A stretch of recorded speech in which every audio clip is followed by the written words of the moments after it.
안녕하세요. 오늘은 여러분들과 품질 경영 대상에 대해서 좀 설명을 하려고 합니다.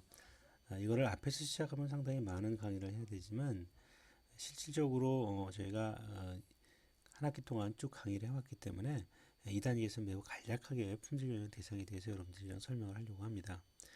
크게 이제 전체적으로 품질 경영 대상이 세계적으로 어떻게 진행되고 있는지, 그리고 미국에서 시작하고 있는 말콤 발드리지 어워드가 지금 품질 경영 대상이 되게 중요한 부분을 차지하고 있기 때문에 이 말콤 발드리지 어워드가 어떻게 구성되어 있는지를 좀 설명을 자세히 드리려고 합니다.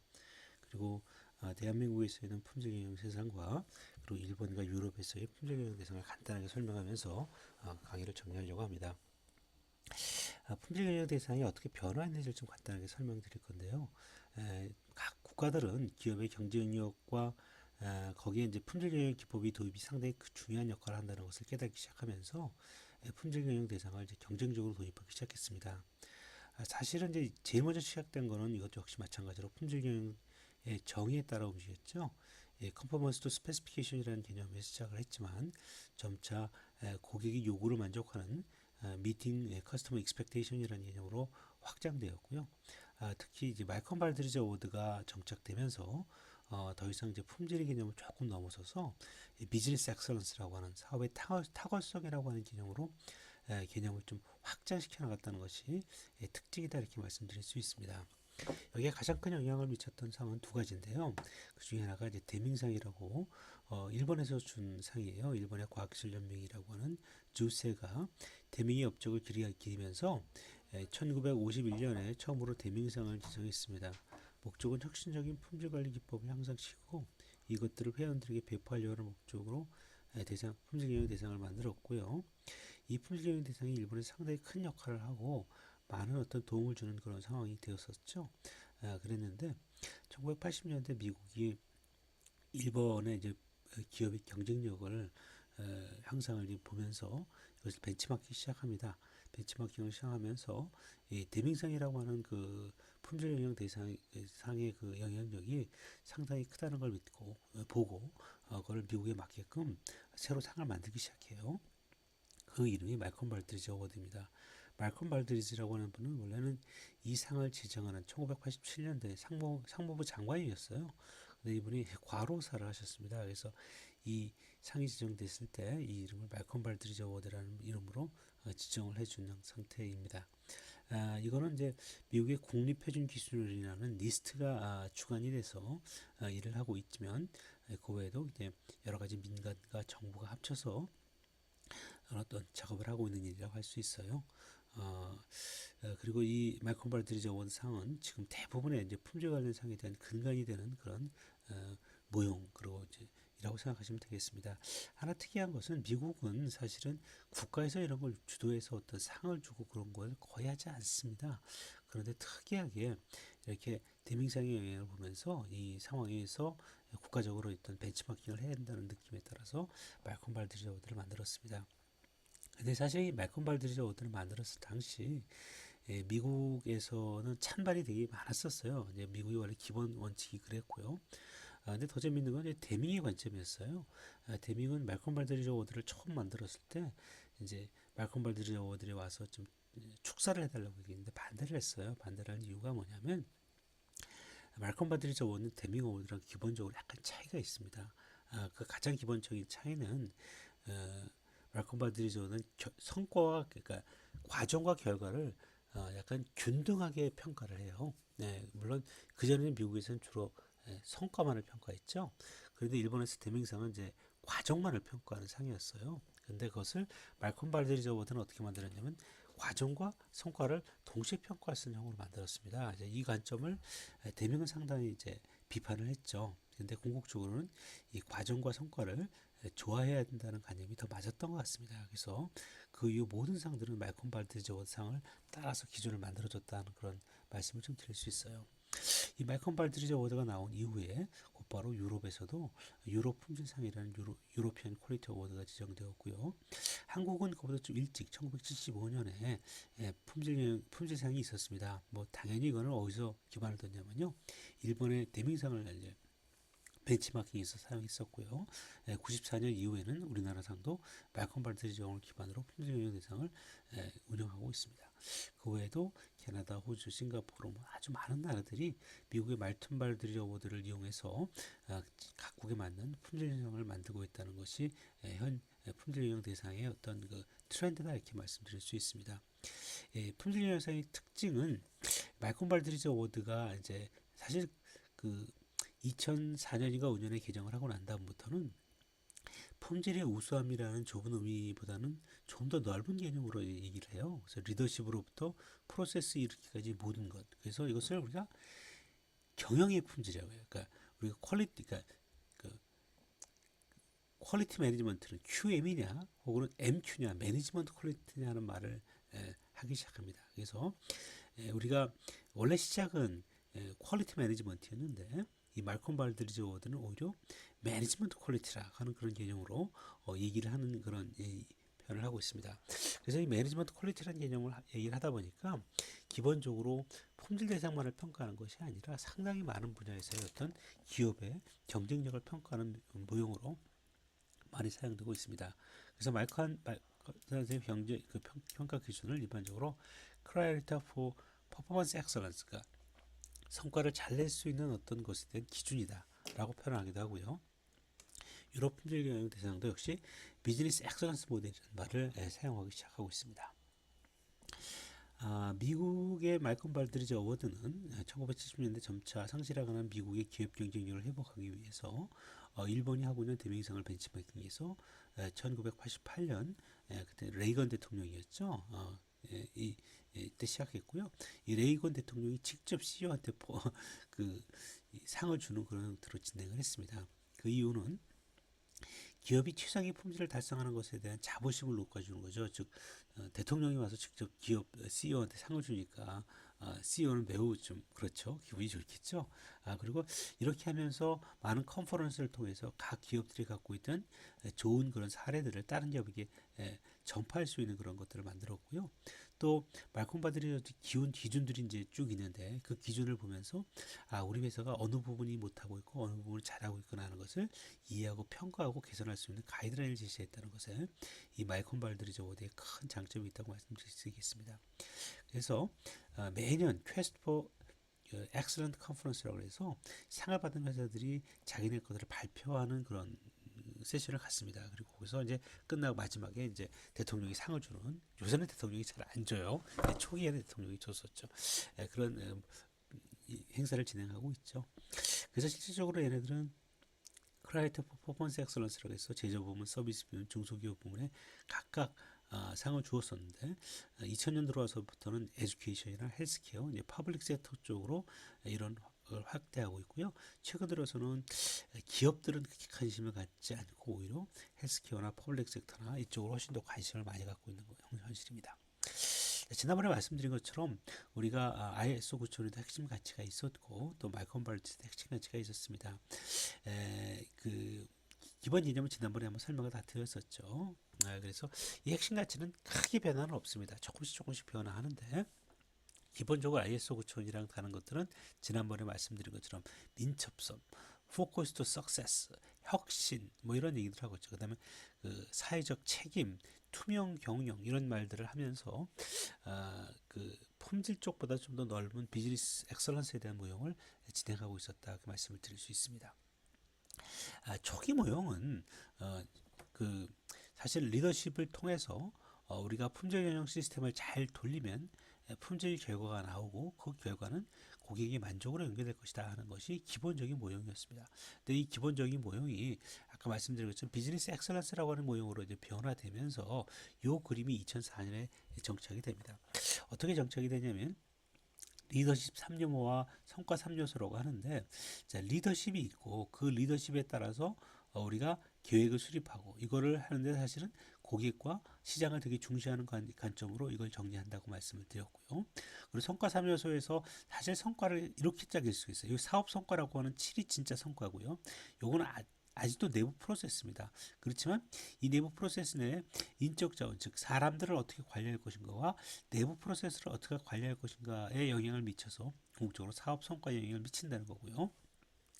얘네들을 필요하기 위해서 모든 걸 정보를 제공하기 위한 정보 분석과 정보와 그것들 데이터를 모으고 인포메이션을 모으고 그들을 분석하는 것이 베이스가 된다고 할 수 있다면, 여기 참 재밌는 게 있는 게 조직 프로파일이라고 했는데 이거는 이제 평가 점수에는 안 들어가요. 근데 사실 우리 회사가 어떤 특성이 있는지를 이제 기술하라고 합니다. 그래서 우리 회사의 어떤 환경과 관계와 경쟁 상태에 따라서 리더십과 전략 계획과 고객 이런 것들이 어떻게 진행됨으로써 궁극적으로 사업 성과가 어떻게 발생할 것인가 하는 것들을 갖고 이 모형을 만들었는데, 저는 이 모형이 매우 잘된 모형이라고 생각합니다. 잘된 모형이라고 생각하고요. 아까 말씀드린 것처럼 성과는 요놈이에요. 사업 성과가 요놈이고 여기가 이제 프로세스라고 생각할 수 있다. 크게 보면 프로세스라고 생각하는데 이게 550점이고요. 사업 성과 450점으로 만들어 놨어요. 그래서 기본에 말씀드렸던 성과냐 결과냐고 하는 것들도 잘 그걸 밸런스를 시켰다고 말씀을 좀 드릴 수 있습니다.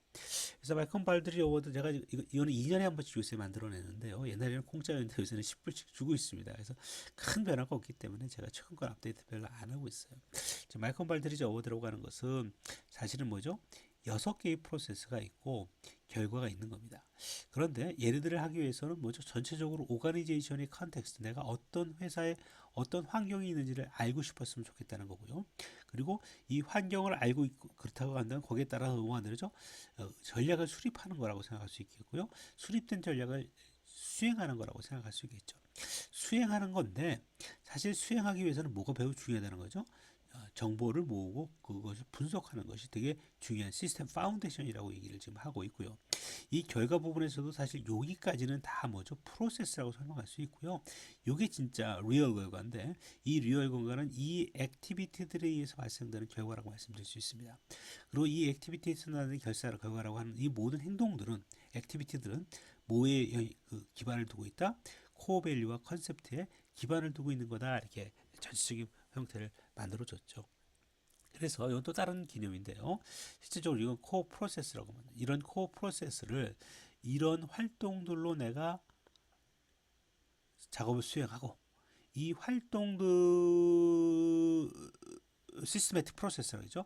그가 궁극적으로 이런 퍼포먼스 결과를 나타내는 건데요. 즉 리더십은 리더십과 가버넌스 리절트를 만들고 오퍼레이션 프로덕트가 프로세스 리절트를 만들고 워크포스에 대해서는 워크포스 포커스 리절트를 만들 거고 커스터머 리절트 만들고 재밌는 건 이 두 개가 합쳐서 파이낸셜 앤 마켓 리절트를 표현을 하게 됩니다. 그래서 여러 가지 관점에서 설명했는데 코어 컨셉트와 액티비티와 퍼포먼스에 대한 어떤 비교를 또 이 그림에서 설명해 주고 있습니다. 자, 그렇다면 하나 재밌는 특징은 이제 조직 프로파일이라고 하는 부분 점수에는 안 들어가요. 점수에는 안 들어가는데 사실 조직 프로파일은 점수에는 안 들어가지만 한번 써보는 게 매우 중요합니다. 전체적인 모형을 정확하게 이해하기 위해서는 이 조직 프로파일을 기억하는 게 되게 중요하죠. 그것은 뭐냐면 조직이 어떤 상태에 있고 조직의 환경이 뭐냐를 물어보는 것입니다. 조직의 특징적인 특징은 뭐냐면 조직의 환경, 내가 어떤 제품을 제공하고 있고 어떤 미션과 비전과 밸류를 갖고 있고 우리 회사의 인적 자원은 어떻게 되어 있고 우리의 가장 중요한 에셋은 무엇이고 우리 회사가 갖고 있는 법적인 어떤 규제적 조건은 어떤 것들인가 하는 것들을 내가 이해해야 한다는 거죠. 그리고 조직 내와 조직 외의 어떤 릴레이션십을 좀 보는 건데 우리 회사의 오가니제이션 스트럭처는 어떻게 돼 있고 고객은 누구고 우리한테 중요한 스테이크홀더는 뭐고 우리와 관계되는 공급자와 파트너들은 어떤 사람인지를 이해한다는 거죠. 이런 것들을 알아야 내가 우리 회사가 어떤 회사라는 걸 내가 아는 거죠. 우리 회사가 어떤 회사라는 걸 아는 것도 중요하지만 또 중요한 건 뭐죠? 내가 어떤 경쟁적 상황에 있냐는 걸 이해하라는 겁니다. 경쟁적 상황에는 내가 컴페티티브 포지션, 우리가 지금 이 분야에서 리더인가 아니면 세컨 티어냐 아니면 정말 저 밑에 있는 팔로워냐의 개념인 거죠. 그리고 이런 경쟁력의 변화가 어떻게 있고 이런 것들을 실제 데이터로 모아서 우리가 어떤 위치에 있는지를 경쟁 상태에 대한 정확한 정보를 알았으면 좋겠고요. 우리가 어떤 전략적 상황을 갖고 있고 우리가 우리 퍼포먼스를 개선하기 위해서 어떤 작업들을 하고 있는 시스템을 갖고 있는지를 이해하라는 것을 정리하라는 겁니다. 아주 간단하지만 이 조직 프로파일을 잘 작성해 보면 우리 조직에 대한 이해를 정확하게 할 수 있다 이렇게 말씀을 드리고 있고요. 아까 말씀드린 것처럼 말콤 발드리지 어워드의 상을 보면 크게 보면 리더십, 전략, 고객, 측정 및 분석, 인적 자원, 운영 이렇게 되어 있고요. 그리고 마지막에 사업 결과가 있습니다. 이 사업 결과가 450점이고요. 나머지들은 다 85점들인데 비중을 조금씩 달라놓은 이유는 아마 리더십이 중요하다고 표현하기 위해서 120점을 준 것 같고요. 또 측정 및 정보 시스템 분석이라는 게 중요하다고 90점을 준 겁니다. 약간의 차이를 둔 거죠. 그래서 전체적으로 1000점을 줬다고 말씀드릴 수 있다고 말씀을 드릴 수 있습니다. 근데 참 재밌는 건 뭐냐면요. 얘 점수를 많이 줬잖아요. 얘를 점수를 많이 줬는데 얘는 어떻게 되죠? 이 결과 쪽에서 보면요. 재무직 시장 결과의 하나로 전략과 얘를 묶어버렸어요. 그래서 궁극적으로는 점수를 또 더 많이 준 게 아닌 그런 면이 되겠습니다. 왜냐하면 고객이라고 하면 고객은 85점이라고 매우 낮아 보이잖아요. 낮아 보이는데 어디 있죠? 고객이 80점이 있어요. 그러니까 이게 합쳐보면 뭐가 되는 거죠? 165점이 되는 거죠. 운영 너무 작은 거 아니냐고 생각하는데 또 어디서 점수를 많이 줬죠? 결과에서 120점을 줬어요. 그래서 이걸 합쳐보면 어떻게 되죠? 오히려 200점이 넘는 점수를 얘가 포함하게 되는 그런 재밌는 구조를 가지고 있습니다. 리더십 120점이잖아요. 결과는 80점을 줬어요. 그러니까 합쳐보면 되게 200점이 안 돼요. 그래서 아주 교묘하게 이런 어떤 밸런스를 맞춰놨다는 것을 보실 수 있고요. 그리고 이 밸런스, 저는 제일 중요한 밸런스는 뭐라고 봐요? 뭐죠? 프로세스와 성과를 밸런스 시켰다는 거예요. 그게 되게 중요한 개념이라고 말씀드리고 있고요. 이 사업 성과의 개념이 있어도 뭐죠? 일반적으로 재무나 시장 결과만을 중요시 여기는데 그게 아니라 전체적인 관점에서 맞죠? 마치 BSC를 보는 것 같은 그런 생각을 볼 수 있는 그런 밸런스된 그런 것들을 갖고 있다고 말씀을 드릴 수 있겠습니다. 여러분들 제가 사실 리더십이라고 하는 건 이미 설명을 리더십에서 다 대충 드렸죠. 비전과 가치와 미션이 뭐고 또 뭐죠? 어떻게 의사소통을 하고 의사소통하고 뭐죠? 조직 성과를 어떻게 평가하느냐. 이게 궁극적으로 조직 성과를 평가를 하는 것이 그, 그 인센티브와 모티베이션에 관계되는 부분이라고 했잖아요. 그리고 또 재밌는 부분 중에 하나는 지배구조와 사회적 책임이라는 부분을 되게 강조합니다. 그래서 지배구조, 법, 규제, 사회적 책임이라고 하는 것을 상당히 큰 부분으로 뽑았다는 것들도 이 말콤 발드리지 워드가 되게 앞서 나간 그런 모형이었다는 것을 우리가 알 수 있죠. 전략에 있어서는 전략은 전략 개발과 또 뭐죠? 전략 디플로이먼트라고 했잖아요. 근데 이름을 임플리멘테이션으로 바꿨네. 전략이 구현이라는 말로 두 개로 쪼개서 실제로 그러니까 전략을 만들고 그 전략을 구체적으로 구현할 수 있는 것으로 나눠놨다 이렇게 말씀을 드릴 수 있겠고요. 고객에서는 고객의 소리를 어떻게 들을 것이며 또 고객이 어떻게 우리 회사에서 적극적인 참여를 할 수 있는 즉 릴레이션십을 가질 수 있는 것을 어떻게 구현하고 있는지를 물어보고 있습니다. 측정력 분석에서는 여기서 가만히 보면요. 일이라고 하는 것은 조직 성과에 대한 얘기예요. 성과를 어떻게 측정하고 성과를 어떻게 검토하고 그 성과를 어떻게 개선할 것인가 하는 것들에 대한 설명이 있고요. 그 다음에 사실 우리가 생각하는 정보기술이라는 건 여기에요. E에서 B 부분만을 의미합니다. 그리고 오히려 이 안에서도 첫 번째는 오가나이제이셔널 러닝이에요. 조직의 어떤 나레지 매니지먼트와 조직의 학습 부분을 다루고 있고요. 실질적으로 정보 시스템 이쪽을 다루고 있습니다. 그래서 정보 데이터의 품질과 어떻게 되고 가용성이 어떻게 되고 특별히 또 긴급 상황 등에 대한 대응 같은 것들을 포함해서 포함하고 있다는 것이 정보 시스템에 대한 좀 재밌는 그러니까 측정 및 분석 지식이라고 하는 것이 재밌는 부분이라고 말씀드릴 수 있습니다. 인적 자원에서는 우리가 갖고 있는 인적 자원 환경이 어떻게 돼 있고 그리고 그들 그러니까 뭐죠? 그 인적 고객 만족을 위해서 인적 자원의 복지 환경을 어떻게 될 거고 인적 자원이 적극적으로 참여할 수 있는 조직 문화와 뭐 이런 것들을 어떻게 군영하고 있고 또 인적 자원을 개발하고 성장하기 위해서 어떤 활동들을 하고 있는지를 좀 물어보고 있습니다. 운영에 있어서는 옛날에 이제 업무부터 나눴는데 지금은 그렇게 하지 않고요. 어떻게 만들었다고요? 작업 프로세스라고 해서 즉 너희들의 제품을 어떻게 설계하고 어떻게 그 프로세스를 관리하고 어떻게 그 일을 이노베이션이라는 게 임프루먼트죠. 그러니까 플래닝 뭐죠? 컨트롤 앤 임프루먼트라고 하는 개념 여기 있네요. 임프루먼트 관리하는 임프루먼트가 있고요. 여기는 또 아예 이노베이션이라는 개념을 또 집어넣은 거네요. 그런 개념으로 이 프로세스를 정의했고요. 그 외에 여러 가지 안전 상황에 대한 대응 이것도 상당히 중요시 지금 요구하고 있습니다. 그러니까 프로세스 개선 뭐 그러니까 공급 사실 관리 이런 것들에 대해서 얘기를 하고 있네요. 이런 걸 얘기하고 있고요. 아까 말씀드린 결과이라고 하는 것은 제품과 프로세스 결과, 고객 중심 효과, 인적 자원 결과, 리더십 결과, 재무적 시장 결과를 물어보게 되어 있고요. 재밌는 건 뭐냐면 얘네들에 대한 현재 수치, 그리고 트렌드, 또 경쟁사와의 대비 이런 것들을 항상 물어봐서 전체적인 것을 파악할 수 있도록 하고 있습니다. 평가 체계는 사실은 이거 점수를 매길 때 어떻게 매기냐면 각 분야별로 점수를 이제 그 수준별로 이렇게 매기게 되어 있습니다. 그래서 어떤 수준이 1수준이라고 하는 것은 파이어 파이팅 모드라고 하는 게 이제 1수준 레벨 1이라고 하고요. 이런 것은 뭐 10점을 주지 못하는 그런 상황이 된다고 한다면 이제 전체적으로 어떻게 해야 될까 이제 고민을 하고 있고 그런 상황이다 하는 것이 레벨 2라고 한다면 나름대로 이렇게 계획적으로 평가하고 개선을 할 수 있는 단계이다 하는 것은 30에서 40점 정도라고 우리가 얘기를 하고요. 그리고 이제 그 이외에 이제 실제적으로 이제 내가 학습을 통해서 전략적인 개선을 할 수 있는 그런 단계이냐, 또 뭐죠? 조직에 대한 어떤 조직 레벨에서의 어떤 분석과 또 그거에 따라서 확신을 하고 있는 상태인가 하는 것들에 따라서 점수가 이렇게 달라진다 이런 것들을 좀 보여주고 있어요. 사실은 요 말콤 발드리즈 어워드만 갖고 일주일을 강의를 해도 이제 꽉 차는 경우가 많아요. 근데 제가 이미 상당히 많은 부분을 설명을 드렸고요. 또 말콤 발드리즈 어워드가 옛날만큼 그렇게 파워풀하게 영향을 미치지는 않습니다. 그런 여러 가지 이슈 때문에 제가 좀 줄여서 얘기를 하고 있습니다. 국내 관련된 품질 관련 대상은요, 여러 가지 단체에서 품질 관리상을 줍니다. 국가 품질상이라는 것은 한국 표준협회가 주관해서 우리가 주고 있고요. 기본적으로 MB상을 기준으로 해서 상을 주고 있습니다. 뭐 11월인가 10월인가 아마 상을 줄 거예요. 또 우리는 한국 생산성 본부라는 데서는요, 한국 생산성 대상을 주는데요. 재밌는 건 한국 생산성 대상 모형이나 국가 품질상 모형이랑 똑같아요. 왜 그렇죠? 이 모든 것은 말콤 발드리즈 어워드 기본으로 만들었기 때문에 그렇습니다. 그거 외에도 이제 고객 만족성이라는 걸 줍니다. 고객 만족성은 생산 한국 생산성 무슨 NCSI라고 내셔널 커스터머 세티스팩션 인덱스라고 하는 것을 주고 있고요. 또 이제 능률협회나 표준협회가 이제 여러 가지 이제 고객 만족 대상들을 또 품질상을 주고 있다 이렇게 말씀을 드릴 수 있습니다. 지금 국가 품질 대상의 기준을 한번 보면요, 어때요? 똑같죠? 리더십, 전략기획, 고객 측정, 인적정, 운영관리 똑같은 형태로 이걸 만들어 놨다 이렇게 생각하시면 되겠습니다. 자, 1번의 경우를 조금만 보고 넘어갈게요. 1번은 아까 말씀드린 것처럼 제일 먼저 이 품질상이라는 걸 만든다. 바로 1번이에요.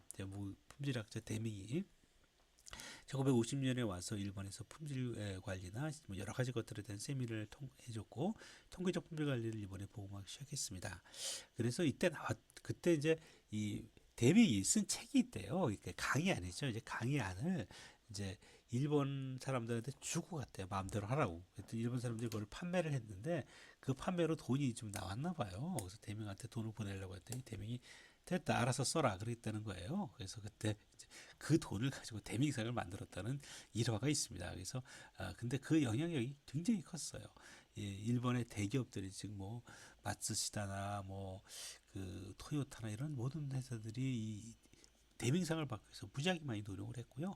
그러면서 그러니까 국가 레벨에서의 어떤 품질에 대한 붐을 일으켰던 거죠. 이런 품질의 붐을 일으킨 걸 보고 대명상을 벤치마킹 해서 미국에서 이제 말콤 발드리지 어워드를 만들었는데 맨 처음에는 이제 어느 게 더 맞는지 헷갈렸어요. 그러니까 데밍상은 프로세스를 중심으로 했었고 말콤 발드리지는 프로세서 성과를 중심으로 말했는데 점점 데밍상은 그 힘을 잃게 됩니다.